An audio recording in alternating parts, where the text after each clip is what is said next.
Muscle Car Corner here, Daytona International Speedway. We're on Lake Lloyd right now on the backstretch, and it's turkey rod run time in Daytona Beach, and there's a lot of cars. And I came by this 55 and looked at it, and I said, oh my gosh, this thing is really worthy of being on my channel. And so I wanted you to meet the owner, Dave. Brad, very nice to meet you. Very nice to meet you, sir. Kudos to your car, and I want to hear about the build on this thing. What's in it? You know, let's talk about your first muscle car that got you started in the field back in the day first. I always like to start out with that, and then we'll roll on to what's in this car. Oh yeah, the first muscle car I tried to do stuff on when I was young was a 67 Chevy 2 doorpost car. Nice. And it was as cool as my money could afford. Yeah. You know, and life always comes in, kids, marriage, kind of got out of it for a little while.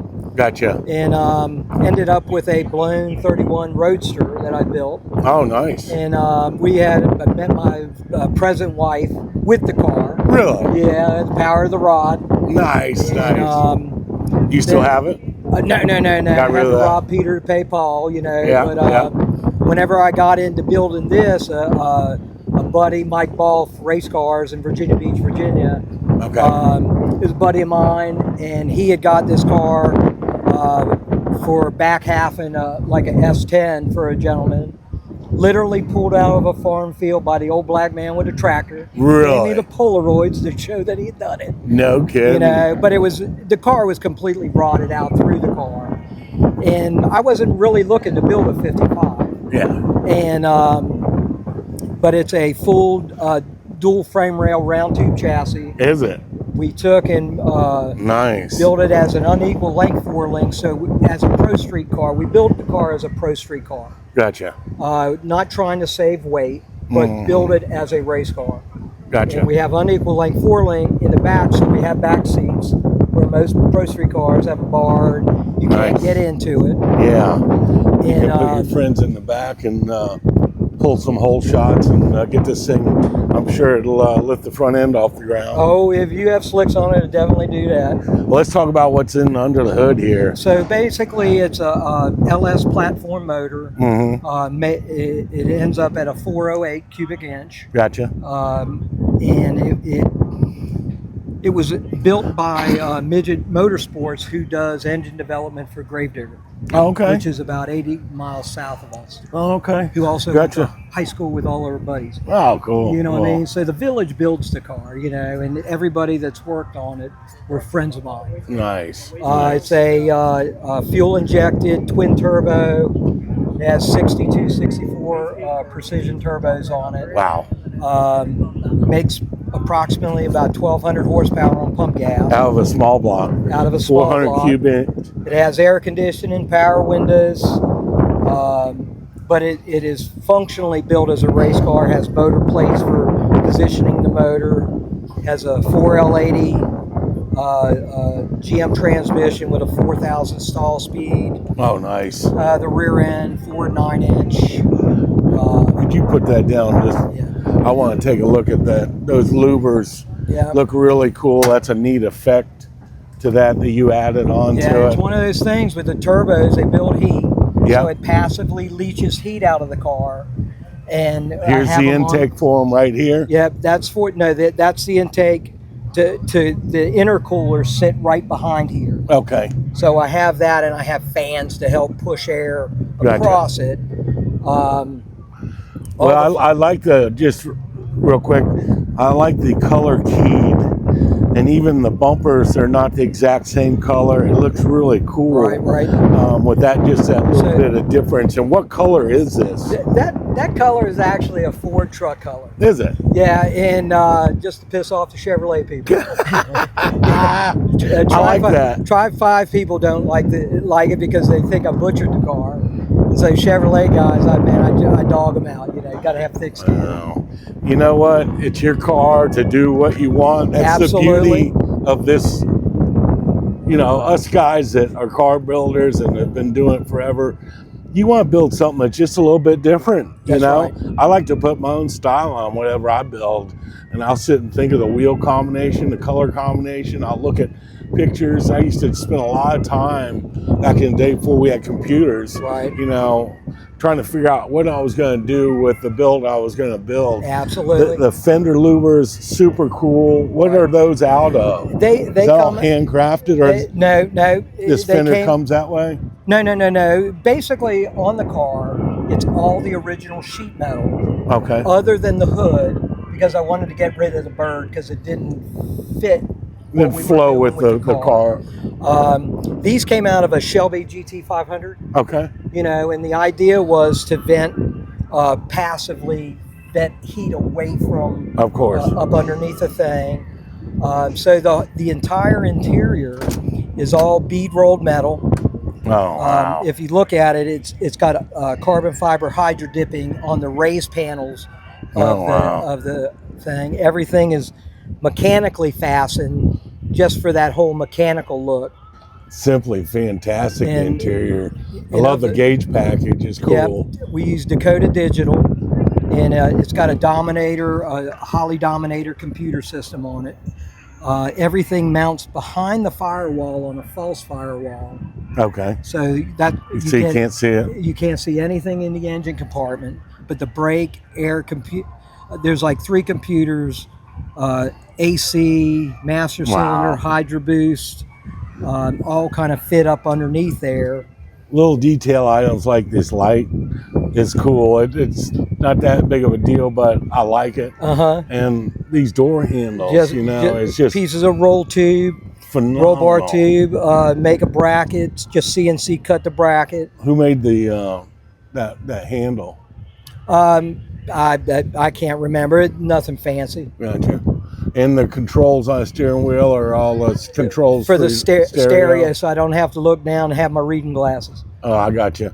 You don't need a stereo in this car, man. No, the beautiful thing about it, hearing the motor is a good enough stereo for me. The beautiful thing about this car, I don't know if you saw all the blower cars in here, loud, obnoxious, which is cool. Don't get me wrong. You're going through mufflers. No, this is, you never feel the knife going in. It's docile. It sounds like a Silverado with mufflers. Yeah. Until you roll in it, then you're Mr. High. There's no big cam in it? Oh, no. I mean, the motor is built. But we're going to have to hear this thing crank, of course. No, absolutely. We'll make that part of the video. Absolutely. We're looking at, you've got a Morrison chassis under it that allows you to get this body down on around these big tires. That looks super cool. Yeah, and I like the exhaust is a nice up underneath the underneath of the car is a lot better than the top of the car. Wow. Because it's where all the functionality of the car, and you say Art Morrison, but Mike had built all of this by hand. And it's a dual frame rail like the old funny cars. Nice. And the back of it is an unequal length 4 links, so we could accommodate the tires are 33-inch tall tires, 22-inch wide. Gotcha. And I was going to airbag it, but I couldn't drop it down enough to justify the airbag. I tell you what, God's first in my life, and that's got to be a pretty cool sticker right there. I don't think I've ever seen that sticker before. Oh yeah. Look at the little touch on the door lock. Oh yeah. Just little items like this being black and putting a red cove in the middle. I've got a road glide that's that color red. So you bring it into another project. Look at that deck lid. You molded the spoiler into a deck lid, which is a pretty cool deal there, Okay, but what you don't see is that we welded the whole trunk into the car. And then we made it a hatchback. That's crazy.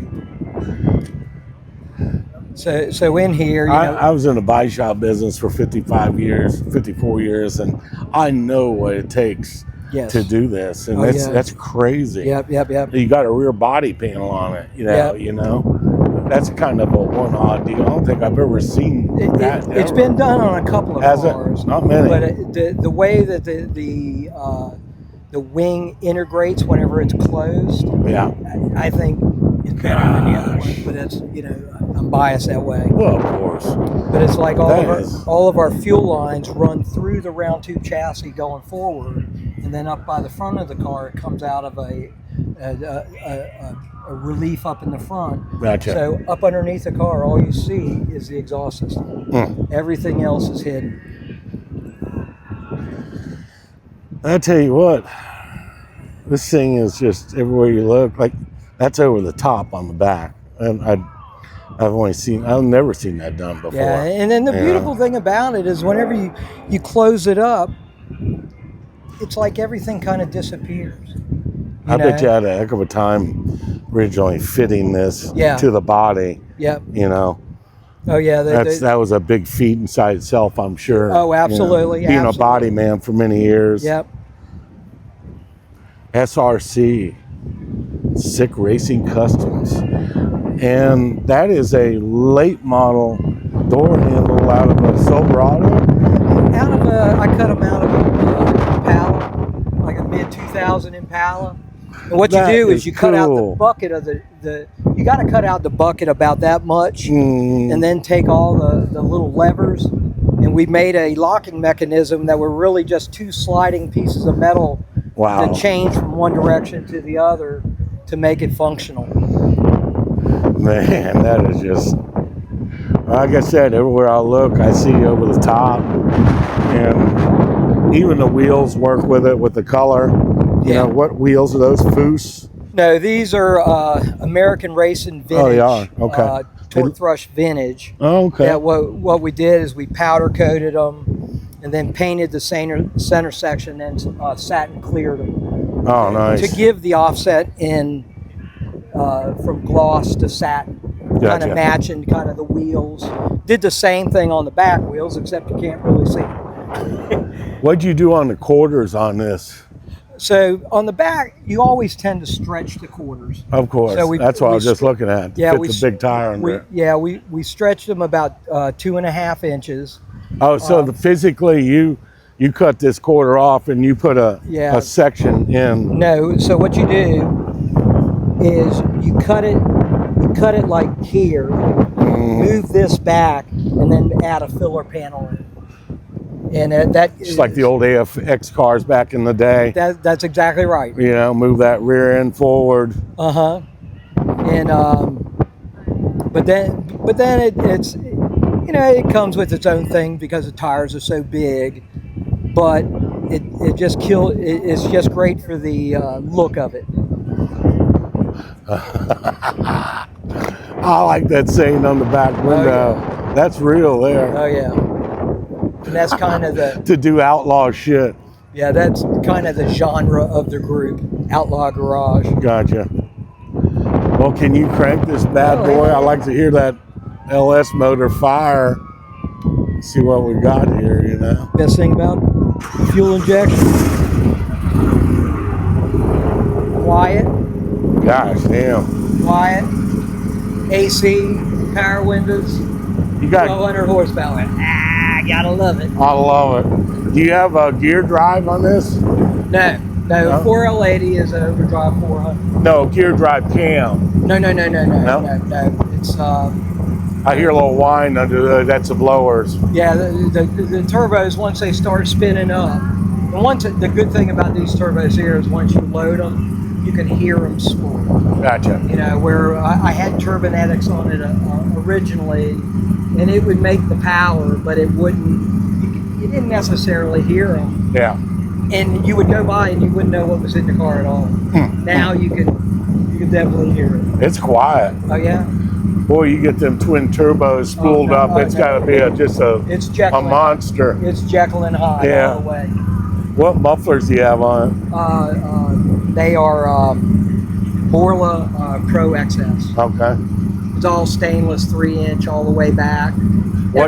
Everything from the rocker to the rocker was actually handmade. Gotcha. You know, because we cut out everything that was made. Yeah. You know, and you just had to figure out how to put it back in and, you know, still make everything kind of functional. Yeah. You can go ahead and shut it off. I was going to say whack it once or twice there, but you're not in it. Yeah, turbo cars don't whack real well. Yeah, you have a trans brake, you can put it up on boost. But I'll tell you what, dude. I appreciate your time, and it's your lucky day to be on a YouTube channel. absolutely. That I'm a car guy through and through. Built a lot of cars, got a bunch of cars, and I'm just car crazy. Oh yeah. You know. Oh yeah. And I grew up all through the you know, my dad was a drag racer. And his brother had a Dodge dealer, 62 Right. to 74, Right. 73 rather, and just been around cars all life. And Yeah. when I see a build like this, I want to bring it to the people because there's so many one-offs on this. And the back deck lid and that rear body panel just kind of blew my whole deal Yeah. here. I was like, what? That's what it's supposed to What? do. Especially whenever you notice it. I've never seen that before, and I'm like, well, gosh, I couldn't imagine what it took to put that rear body panel and get everything lined up back there. You know. Well, dude, car guy to car guy, I appreciate your time. Thank you so much. I'm so glad that we were able to bring this build, all the hours that you and everybody else has got to build this, and all the money. This is kind of like icing on the cake. Oh yeah. No. Now you get the world to see this car, and they're gonna know who you are. Absolutely. You know. So kudos to you on the build. Muscle Car Corner out. Hope you enjoyed the video here at Daytona International Speedway. Please subscribe. I need subscribers. Give me some thumbs up. Hit the bell so when my videos come out, you get them automatically in the morning because I upload every day. So I'm really trying to build this channel and bring the cars that I think are important to you guys out there and gals. And I think this one fits the bill. So Muscle Car Corner out. This badass bow tie. Thank you so much.